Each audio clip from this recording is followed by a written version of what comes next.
এখন এই পাত্রপাত্রী নির্বাচন করতে গিয়ে যেটা আমাদের, এই ছেলে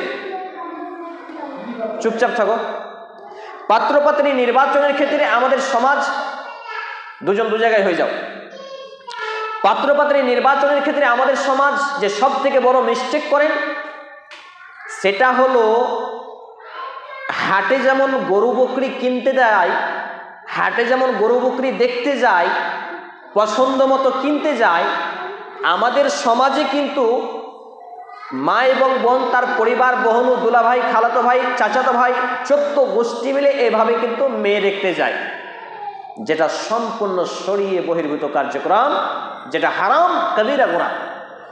এবং এখানে বিবাহের মতো একটি পবিত্র বন্ধন, ইবাদতকে কুরবানি করা হয়েছে, জবাই করা হয়েছে। কারণ যে বিবাহ করবে তার বাপের পর্যন্ত অধিকার নেই মেয়েকে দেখা। বোঝাতে পারছি না ব্যাপারটা? এই যে আমি বিবাহ করলাম, তা আমার আব্বাও বউ দেখলেন না বা আমি দেখতে নিষেধ করলাম, কারণ আল্লাহ তাআলা এই আয়াতটা আমি পড়েছি আপনাদের সামনে, যে 2, 3 অথবা 4টা বিবাহ করা প্রত্যেক পুরুষকে আল্লাহ রাব্বুল আলামিন এটা আদেশ করেছেন সামর্থ্য থাকলে। তাহলে আমি ধরেন আমি আমার ছেলের বিয়ে দেব, তা আমার ছেলের যখন আমি বিয়ে দেব, তো আমার ছেলের বউটা, সেটা তো আমার ছেলের এখনো বউ হয়ে যায়নি, সে তো কবুল করে নেয়নি, তাহলে সেই মেয়েটাকে তো আমিও বিবাহ করতে পারি নাকি? আমি একটা করেছি, আরো তো 3টা অপশন আছে। তাহলে সেই মেয়েটাকে দেখা তো আমার জন্য জায়েজ নয়, এটা হচ্ছে ইসলাম। কিন্তু আমাদের সমাজ কি বলে, আরে বাপ কি আর ওই নজরে দেখবে, বাপ কি আর খারাপ নজরে তাকায়, বাপ বউয়ের নজরে তাকায়, বাপ খারাপ নজরে তাকায় না। পেপার পত্রিকা দেখতে পান না যে বউ মায়ের সঙ্গে জেনা ব্যভিচারে লিপ্ত হয়েছে শ্বশুর, আস্তাগফিরুল্লাহ আযীম। তাহলে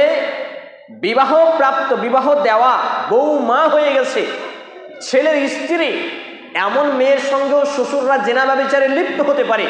তাহলে এই অবস্থায় একজন বাপ বা অভিভাবক কিভাবে একটা নন মাহরাম মেয়েকে, যাকে দেখা তার জন্য জায়েজ নয়, তার ছেলের এখনো বউ হয়নি, এই মেয়েটাকে ভালো নজরে তাকাবে? এটা হতে পারে?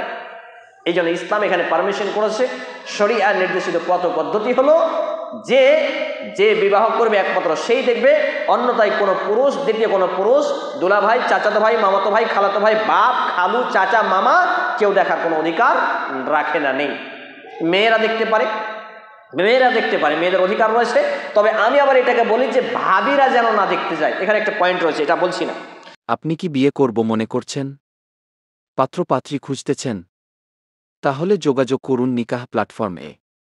এটি দিনদার পাত্রপাত্রী খোঁজার একমাত্র শারিয়া ভিত্তিক প্ল্যাটফর্ম। মোবাইল 9002939159।